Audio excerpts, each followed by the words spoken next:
Kindly watch the video linked in the comments first. It is shared solely for your inner growth. It contains essential guidelines on how to maximize the benefits of the content. Skipping it may waste your time and dilute the true purpose of what follows. Please watch the videos in the recommended sequence only, as watching them out of order may lead to confusion. Master, last time you said even dreams feel real while we are in them. But I still don't understand who dreams them. And why do they follow such strange logic? Arav, dreams are the mind's theater. But don't confuse the dreamer with yourself. These dreams arise from memory, emotion, and desire, all projected unconsciously by the mind. So, I don't control my dreams? Not really. They're automatic expressions. The mind takes fragments from waking life, mixes them with imagination, and adds emotional color. Even logic is set aside, only impressions remain. Still, I sometimes realize I'm dreaming, yet I react, I run, I cry. Why does it still feel so real? Because cognition doesn't need truth to react, only stimuli. The dream simulates reality so well that your senses respond, even when your intellect whispers, "This isn't real." Is it just stress release? Sometimes, but not always. Dreams express what you suppress, longings, fears, unfinished thoughts. They aren't random, but symbolic. That's why they often seem strange, they speak in metaphor. Last night, I kept climbing stairs that never ended. My legs ached. I couldn't stop. Perhaps you're chasing something in life without pause or satisfaction. Yes, that feels true. All my life, it feels like I've been searching, without even knowing exactly for what. Dreams reveal what the waking mind conceals. They hold up not a mirror to the face, but to the mind itself. Arav, seeking is suffering, witnessing is liberation. But why does the mind keep working in sleep? Because the mind fears silence. Silence exposes the mind's absence, and its deepest fear is that its secret of non-existence might be revealed.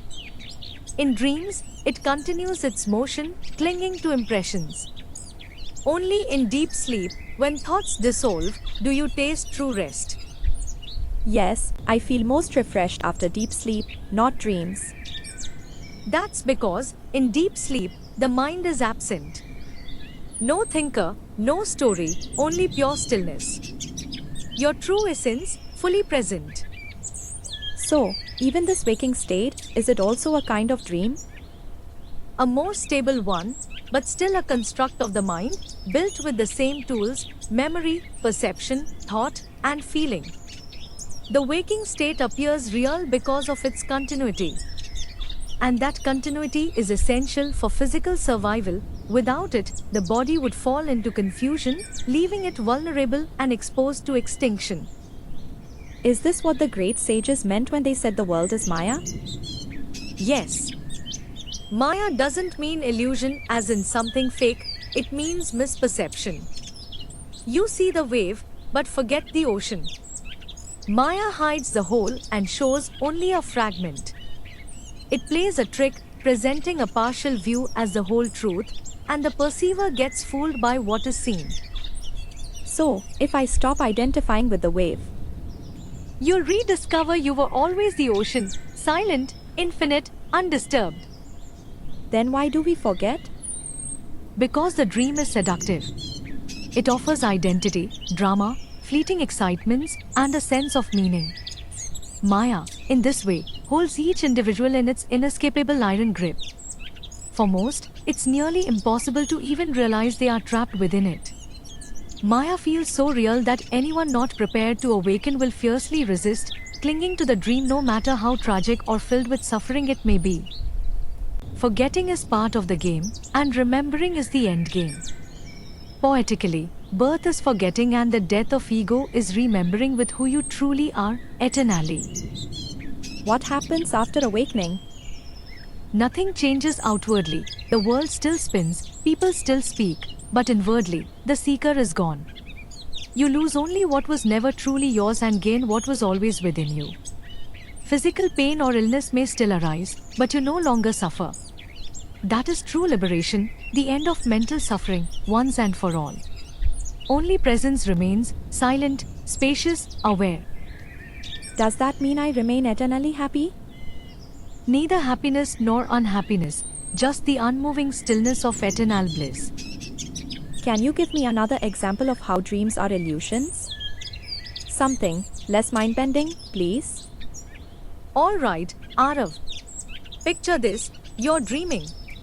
We are in a fierce battle. You're chasing me through a dense forest like some movie action hero. I'm hiding behind trees, panting dramatically. But somehow, you find me and, wham! You hit me. That sounds suspiciously funny. Hold on. I'm crying out loud, desperately running and wailing at the top of my voice. Now tell me, who exactly were you hitting? Where did that whole forest spring from? And those trees, what were they made of? Studio cardboard props? When did they even appear? I guess I was hitting you.